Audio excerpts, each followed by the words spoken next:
नेत्र के लिए शिव महापुराण की कथा कर रही है। महाराज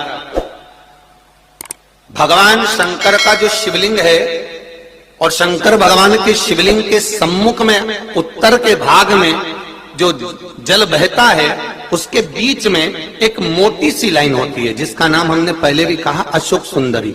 शंकर भगवान की 6 लड़कियों में से 5 लड़कियों का नाम है जया, विषहरा, सामरीवारी, दोतली, देव और शंकर जी की 6ठी लड़की है अशोक सुंदरी। महाराज ये अशोक सुंदरी का जन्म काशी में हुआ था, जिस काशी का नाम पहले नंदनवन था। क्या नाम था? नंदनवन।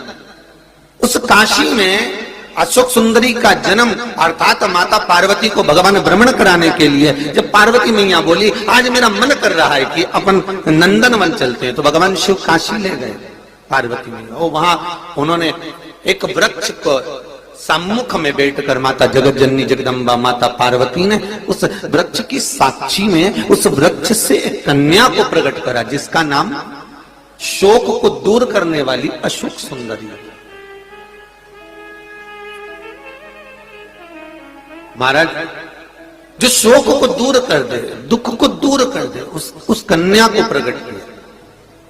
अब अशोक सुंदरी का जो स्थान है वो जहां जलाधारी है, जहां से पानी बहता है, उसके बीच में जो एक लाइन है वो अशोक सुंदरी का स्थान है। बहुत ध्यान से सुनना महाराज कथा। और अभी तक शायद टीवी पर यह क्रम मिला भी नहीं होगा जो क्रम आज वर्णित किया जाए। अशोक सुंदरी की जगह मध्य भाग। समझ में आ रहा है ना सबको? फिर अच्छे से समझ लो। ये शिवलिंग, ठीक है, ये जलाधारी जहां से पानी नीचे गिरता है, ये दोनों पूरा गोल भाग, यहां से पानी नीचे जा रहा है, तो इसके बीच में जहां से पानी जाता है उसके बीच में जो स्थान है वो अशोक सुंदरी का स्थान है, शिव जी की बेटी का स्थान। अब शंकर जी की जो बेटी का मध्य भाग में स्थान है अशोक सुंदरी का, वहां पर आपको शहद की 7 बिंदी रखना है। और जो ये शिवलिंग रखा है, इस शिवलिंग के तुम पीछे की ओर बैठे हो, यहां बैठे हो ना दक्षिण में, तो यहां बैठे हो, तो पीछे का जो शिवलिंग का भाग है इस पे आपको चंदन का लेपन करना। महाराज शिवलिंग के पीछे के भाग में अर्थात जहां आप बैठे हो पूरे शिवलिंग पर चंदन नहीं लगाना, जहां आप बैठे हो उसके सम्मुख भाग में आपको चंदन का लेपन करना है। एक पीला चंदन होता है और एक लाल चंदन होता है। लाल चंदन कभी आप किराने वाले की दुकान पर जाएंगे तो वहां पर आपको लाल चंदन प्राप्त हो जाएगा। आपको जो लेपन करना है वो लाल चंदन का लेपन करना है। आपको पहले भी कथा में बताया कि शंकर भगवान को कुंकू नहीं चढ़ता, रोली नहीं चढ़ती, क्योंकि बाबा को अगर चढ़ता है तो लाल चंदन चढ़ता है। तो लाल चंदन का आप जब लेपन कर दें, लेपन करने के बाद शहद की 7 बिंदी आपको अशोक सुंदरी वाली जगह पर रखना है। महाराज रखने के बाद बाबा से विनती करना है और चंपेश्वर महादेव का स्मरण करना है।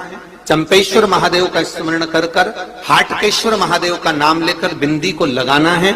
लगाने के बाद उसी बिंदी को आपको एक कटोरी में, अब बिंदी कितनी लगेगी, जरा जरा सा शहद लगेगा, उसको छोटी सी कटोरी में लेकर आ जाना है। महाराज उसको लाने के बाद में शाम के समय पर प्रदोष काल के अंतर्गत, प्रदोष काल किसको कहा गया?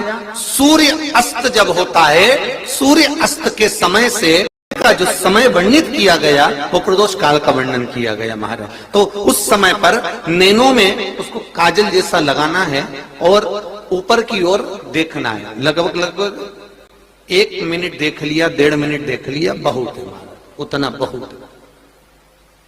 काजल जैसा लगा।